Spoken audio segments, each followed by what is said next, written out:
In the beginning was the Word, and the Word was with God, and the Word was God. He was with God in the beginning.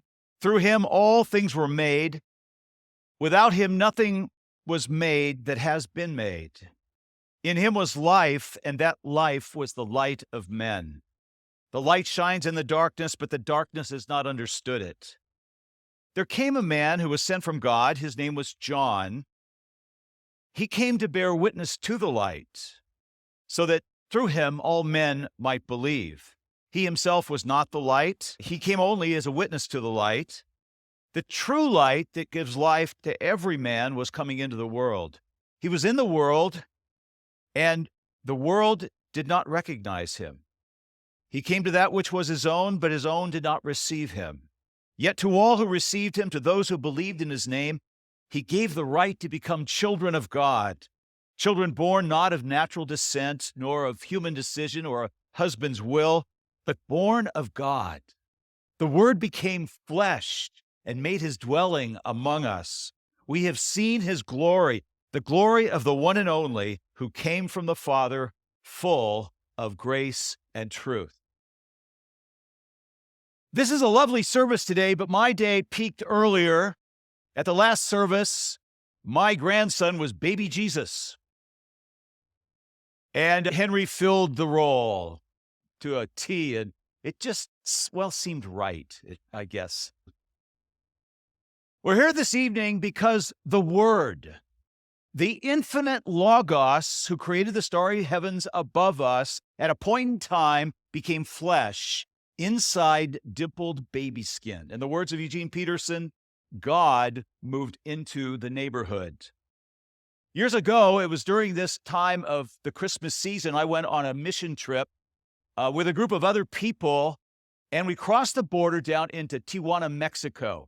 There was a dentist by the name of Dr. Lemon, who I knew, who had begun a mission there in Tijuana among not the poor, but the poorest of the poor. There were a number, maybe 100 families who lived, believe it or not, inside the Tijuana dump. And these families would sort of carve out a makeshift dwelling place amidst the trash. They send their kids out every day to scavenge among the garbage and the filth in order to find food. And about 20 of us went down in vans packed with healthy bags of groceries and brightly colored Christmas packages for all those children. And that day when we went down there during that Christmas season, we drove right behind Dr. Lemon's beat-up old pickup truck as it pulled into the landfill. And in the back of his pickup truck, he had these huge, tinny-sounding loudspeakers that were blaring Christmas carols in Spanish. It was such a heart-rending scene when we came in there. It reminded me, if you saw the movie Ben-Hur, of the scene of the lepers coming out of the Valley of the Lepers. And there were people and families that stepped out behind the piles, and they had rotted teeth. They had clothes that were mismatched. They had shoes that were mismatched. They were basically dressed in rags. I mean, imagine the things that people throw away in Mexico.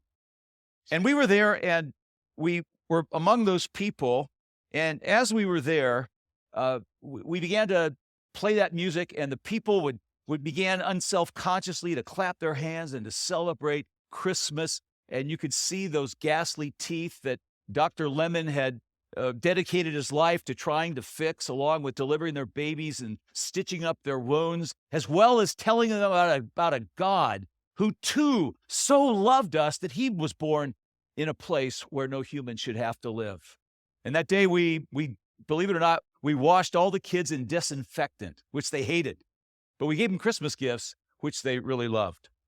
Well, there was another thing that went on this trip, and that is Dr. Lemon said to me as the pastor, he said, for cultural reasons, it probably would be wise that you would wear a clerical collar, that you would, in effect, look like what they expect a preacher to look like and dress like.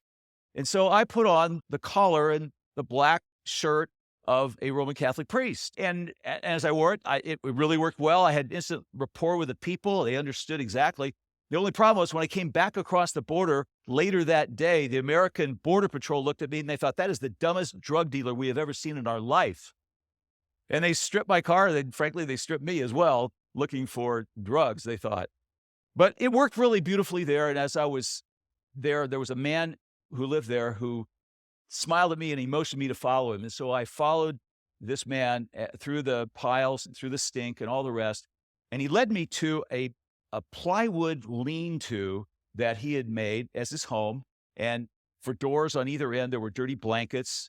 I stepped inside and here were these little children, soiled little children running around like ragamuffin angels. And there was a dirt floor. And he motioned me to go sit in a very broken down old couch. And so I sat down on the couch. He sat down on the couch and he smiled at me and he said, "Me llamo Chuy."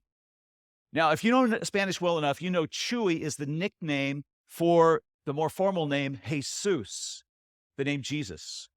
And I got to tell you, that was not lost on me as I was there. I thought, here I am in the home of Jesus, sitting in the Tijuana dump. And then this man, Jesus, looked at me and he said, and I told him my name. He said, "Victor, le gusta Coca-Cola?" "Do you like Coke?" And without even thinking, I just said, "Yes, por supuesto, I like Coke." And he suddenly, with all the flair of a waiter, he reached behind him and he pulled out a dusty, warm, unopened bottle of Coca-Cola and he put it right there on the table between us. It was obviously the family treasure. Then suddenly, from out of nowhere, there appeared 2 Dixie cups.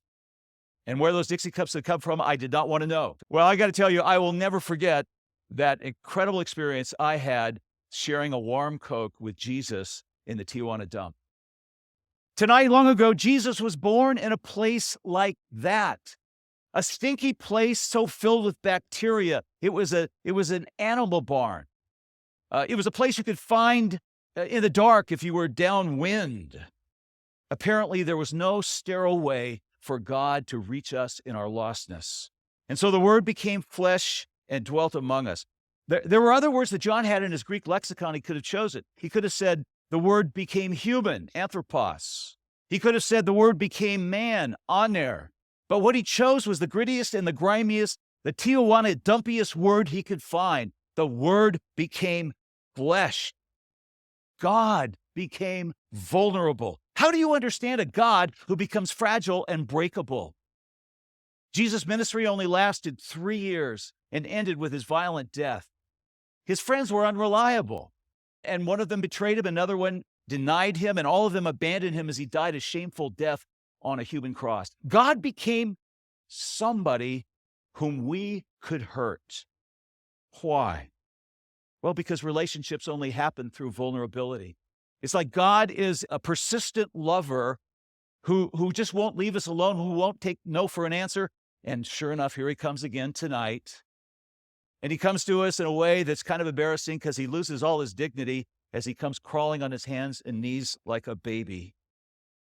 We could not take on God's nature, so he took on ours in a way that C.S. Lewis described so unforgettably when he said, God slipped off the glove of nature and touched Mary with his naked finger.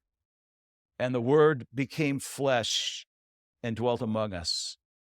Now, to some, this story about a baby who came from heaven is kind of a sweet legend that sort of inspires us all to, be kind to one another during this time of year. But here in this church, we believe it is the one truth, which if not true, for us, nothing is true. That the one who created the nebula of the heavens all around us at a point in time came and visited us and lived among us. And he didn't come in a glitzy motorcade. He came as a child of poverty. The megastar Bono of U2 tells how he gave his life to Christ one night. It was Christmas Eve. And he tells how the rock group had gone on tour and they had got back to Dublin and they were absolutely exhausted. It turned out to be Christmas Eve and Bono decided to go to church. He slipped into a pew and he said, for some reason that night, it finally sunk in. God became human. And he said the tears began to run down his face. And he looked back on that moment. He says, the idea that the force of love and logic in the universe would seek to explain itself is amazing enough. But that it would seek to explain itself by becoming a child born in poverty and straw. I just thought, wow. And then he continues with this thought. He says, love needs to find a form. For love to be love, it has to become an action or something concrete. It would have to happen. There must be an incarnation. love must be made flesh. Tonight, God is with us in the flesh. The second thing we get from John here is that God is for us in love and in power. To all who received him, to those who called it his name, he gave the power to become children of God. God is for us. I have a friend, and one of the things he always says to me when I'm leaving, he says, Vic, remember I'm for you. And I love that feeling. He says, never forget, I'm for you. Well, tonight God comes to us and he says, never forget, I'm for you. I'm with you, and I'm for you. I came across a letter to Santa that was once written by a 11-year-old girl named Carmen Mirich, who's someone who needed God to be for her.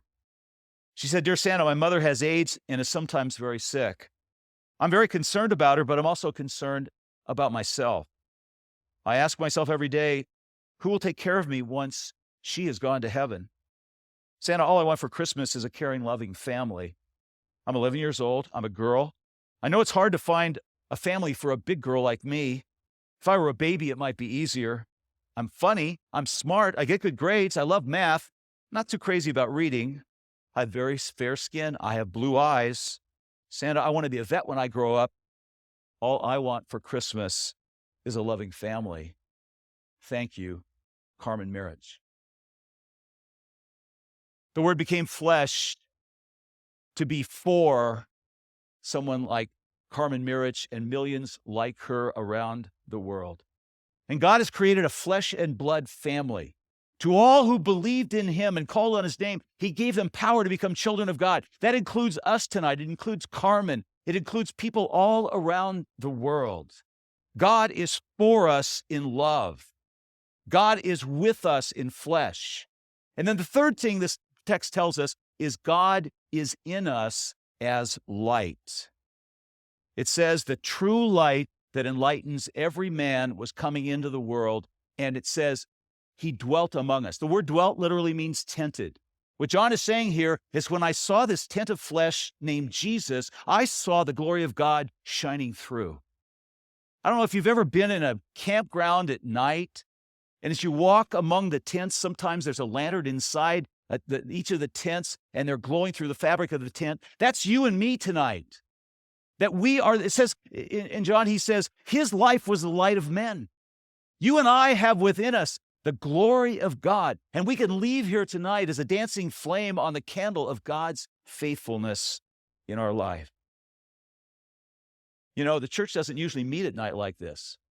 This is unusual for us. In fact, in the way this evening I heard two people talking and someone said, well, good morning. Oh, I mean evening. Because we don't usually meet in the evening. We're always conditioned to say good morning because we meet in the bright light of Sunday morning. But all of the great scenes of Christmas take place at night. The child is born at night. Joseph sees the angel and has his vision at night. The angels serenade the shepherds at night. The wise men followed the star at night. And here we are tonight experiencing Jesus Christ as the light in our darkness.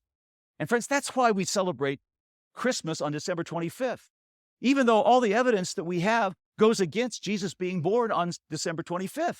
I mean, shepherds may not have been the sharpest knife in the drawer, but they would not be out dwelling, biting in the fields in the middle of December. The evidence would point to Jesus being born more in the springtime. So how on earth are we here celebrating Jesus' birth on December 25th? I'll tell you what it was. It was the world's greatest marketing coup. It was brilliant. And it was just the genius guided by the Holy Spirit of the early church. Because in the ancient times, the pagans already had a lock on the day of December 21st. This was last Wednesday. It was the winter solstice. And as many of you, I'm sure you all realize, is beginning since this last Wednesday, our days are going to get longer, and they're going to get longer, and they're going to get, and the nights will, and that gets shorter and shorter. That was the day with the longest night and the shortest day. And now it will increase and it'll turn around and we'll go through springtime. And you say, but it wasn't of course to those ancient people. To ancient people, the autumn was a terrifying time because they would see the sun sinking lower and lower and lower in the sky. And they were gripped by a terror that perhaps this would be the year that the sun would actually fall below the horizon and disappear, and the earth would die an icy death. And so what they would do is they would wait and let that December 21st date pass. And by December 25th, they could see that the sun was no longer sinking, that we had another year. And they were so excited, and they began to celebrate. And what they would do is they would light candles, and they would even had a tradition of lighting and burning a Yule log in Northern Europe. And they began to celebrate. And what they would do is they would go out, and I'll tell you, they'd get drunk, and they would engage in absolutely horrific acts of degradation. I'm not going to describe it to you, but if you want to Google Saturnalia, you'll know what the pagans did on December 25th. The Christians said there's got to be a better way. And so what the Christians did is said, listen, when the world is looking for light, when they're desperate, when it's sinking into wintry gloom, let's have a great big bash of celebrating Jesus' birth. Let's lift up Jesus as the light of the world. Instead of debauchery and desperation, we're going to give him light and peace and hope and joy. And thus was born this festival of Christmas that we're celebrating tonight on December 25th. Well, tonight, as you light the candle of the person next to you, I want to ask you to do this and have a particular thought in your mind. There was a great author that many of you have heard of by the name of Robert Louis Stevenson. And one night he was sitting in his house and he was looking out the window. And this was a time before there were electric lights. And Robert Louis Stevenson noticed that the village lamplighter was working his way down the street. And as he was lighting lamps back and forth down the street, Robert Louis Stevenson was reminded of the eternal battle between darkness and light, between despair and hope, between God and Satan. And as he looked and he saw this, what he said was, the lamplighter is punching holes in the darkness. Tonight, I'd like for you to think of lighting that candle, the person next to you, that you're punching a hole in the darkness. And I'd like for each one of us to think of a place of darkness in our world that you know about. It may be a place like Carmen's world that I read about, whose mom had AIDS. It may be, a family that is struggling deeply with a family member who is ill. Or maybe you know someone who is lonely, who's struggling to get through the holidays. Maybe you can pray about the darkness that our Christian friends and brothers and sisters around the world are experiencing in persecuted lands. Maybe it's the Tijuana dump, whatever it is. I want to ask you to have that thought in your mind of that place of darkness. And remember, in the end, the light wins. And that light that is burning within us is the light of Jesus. And that gives us the power tonight to punch holes in the power of darkness. Glory be to God.